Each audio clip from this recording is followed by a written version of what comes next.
36 जिल्हे, 36 बातम्या. News G9 Maharashtra. उत्तर तुमच्या प्रश्नांची.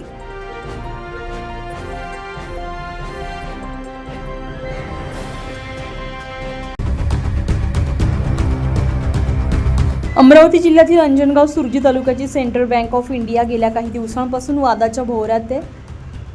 या बँकेच्या माध्यमातून मुरादेवी येथील CSC सेंटरमधून महिला बचत गटांचे कामकाज गेल्या अनेक वर्षांपासून सुरू होते, परंतु काही दिवसांपूर्वी CSC सेंटरच्या संचालकांनं महिलांची फसवणूक करून लाखो रुपयांचा अपहार केलेला आहे.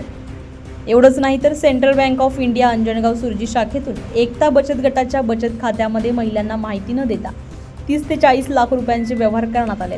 या प्रकरणी महिलांनी आक्रमक भूमिका घेत रहिमापूर पोलीस स्टेशनला फिर्याद दाखल केली आहे. या गंभीर प्रकरणाची दखल घेत महिलांनी तात्काळ ग्रामपंचायतमध्ये ग्रामसभा बोलावली आहे. संतप्त महिलांनी ग्रामसभेमध्ये बचत गटांसोबत CSC सेंटरचे संचालक मतीन सौंदागर यांनी केलेल्या गैरप्रकाराबाबत ठराव मंजूर केलाय. महिलांनी मागणी केली की CSC सेंटरमध्ये महिलांनी भरलेल्या पैशांची दखल घेऊन कर्ज नील करावे आणि पुन्हा कर्ज देण्यात यावे. गावातील सर्व अवैध धंदे तात्काळ बंद करण्यात यावे. मंदिरासमोरील मांसाहारी दुकाने तात्काळ हटवण्यात यावे. गावातील वरली, मटका आणि जुगाराचे अड्डे बंद करण्यात यावे. ग्रामसभेत ठराव मंजूर करून महिलांनी ग्रामसचिव, सरपंच आणि सदस्यांना कडक शब्दात ताकीद दिली आहे.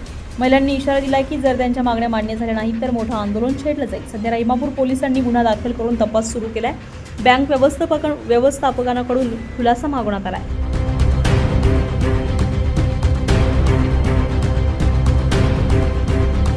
ओळखत नहीं, तुम्हें सेंट्रल बैंक के हमारे गांव में मिनी बैंक खोल के दिए थे, हमने तुम्हारे सेंट्रल बैंक के नाम पे वहाँ पे जाके पैसे भरे. होगा. न्यूज G9 महाराष्ट्रासाठी मंगेश इंगळे, अमरावती.